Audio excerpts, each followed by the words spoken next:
Hi, my name is Melanie Kerr, and I want to give you a little overview of what AP Environmental Science, the class that your student is enrolled in, is like this year.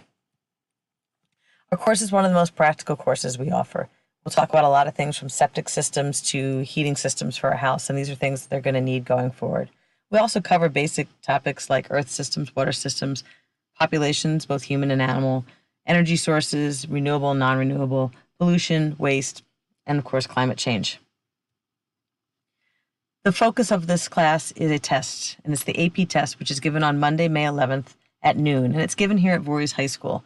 And I will talk a little bit about the test because for many students, this is their first AP test that they'll take, and I'm really proud of them for taking this leap to do this.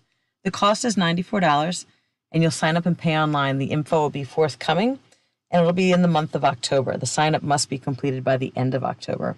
Although $94 seems pricey to take a test, it counts as college credits. So the credits that they can get from this course can either exempt them or count for another course that they have to take in college.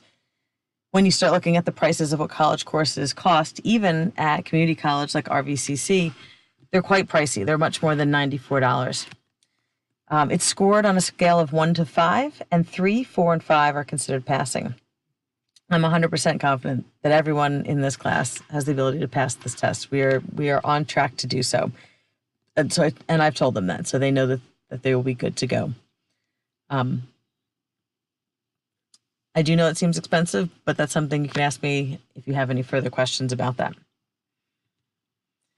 The test is a 3-hour test. The first half of the test is multiple choice. It's 85 questions, and the second half is what's referred to as free response, which is 3 questions, one of which is experimental design, one is math, and one is environmental solutions.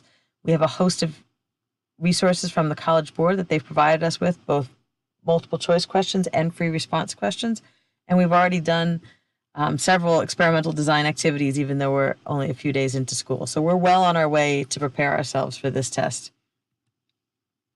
How I grade your children, they're going to be assessed in a variety of ways. We'll do labs, lots and lots of labs. They'll have flipped classroom notes similar to what you're watching now. They'll do practice multiple choice questions. They're going to do practice free response questions. Some will be graded for completion. Some will be graded for accuracy. Tests and quizzes and notes and activities. If you see the term MU in the grade book, it means make up. So it's something they can still turn in or have turned in. It does calculate it as a 0, which is really going to hurt their marking period grade, but that's by design, so that it can gather my attention and gather your child's attention so we take care of it quickly. Sometimes if students are absent and they turn in something late that I've already graded the rest of the classes for, it'll be an MU as a reminder both to me, for them to make it up, or for me to get that grade in the grade book. Please ask them first if you see that code. Often they know the reasoning behind it. EX is excused from that particular assignment, and there's a variety of reasons that can happen, but sometimes there's a need to excuse a student from a particular assignment. It's not something that happens often.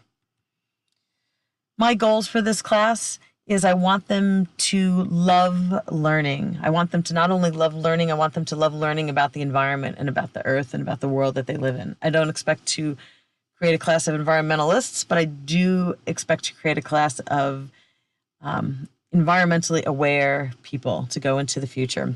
I want them to enjoy coming to class, and to do that, I try to make this as warm and welcoming an environment as possible. I want them to learn some time management skills, both in class and outside of class, and I want them to learn some organization skills. So I'm being specific about them wanting to have a 3-ring binder for this class. I want to form a positive class environment, both with me and with each other, and I want this to feel like a family or to feel like a team, and all of us working together to learn this content. I want them to learn to ask for help, both of me and of each other. These are workplace skills and college readiness skills that they will need to have. Collaboration is something that they have to do a lot of. They need to learn how to take notes and read a textbook and to study. We've already explored some of those things because although they've learned how to take notes in elementary school, they're different people now. They're adults, and this is a much different process. And so I'm trying to slow down and make sure I give them the skills to be absolutely 100% successful here. And I want them to know that they can be successful at something that is really challenging. I'm really proud that they all decided to take this college level course while they're still in high school. And I know they can all be successful. And I think there'll be a great reward as we finish this course. What can you do to help? I want you to engage your child in conversation about our class. It's easy. There's a lot of things that we talk about that are very relevant. Ask their opinions, ask what we're learning. It always is a good foster for conversation. I want to know if you have any good contacts or resources for things that might be useful for us in the classroom. If you or someone you know would be a great guest speaker, especially after that AP test, or something that's relevant to what we're doing, please share that with me and let me know. You often know, have good contacts out in the community more than I do. I'm working with the Education Foundation to get a greenhouse put back on campus.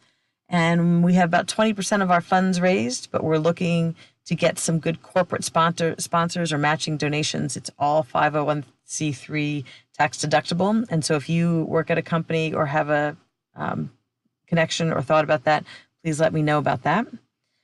The water bottles that you see pictured here, we will need about 20 of them per class to do a project in the spring where we're going to turn them, winter, where we turn them into a terrestrial chamber, an aquatic chamber, and a filtering chamber. They'll have a fish, they'll grow plants, and we're going to collect data from them for several weeks. It's a really fun project. If you stock water over the winter for when the power goes out, if you could stock it in these bottles, and then I'll be happy to take your empty bottles from you at any time during the year. Full bottles are also good too. We will use that water. And then also please just contact me if there's anything I should know about your child. If there's anything that I can do to help them to be successful either at Voorhees or here, I'm happy to do that. I love what I do. I love coming to school, and I want to thank you very much for sharing your students with me for this school year.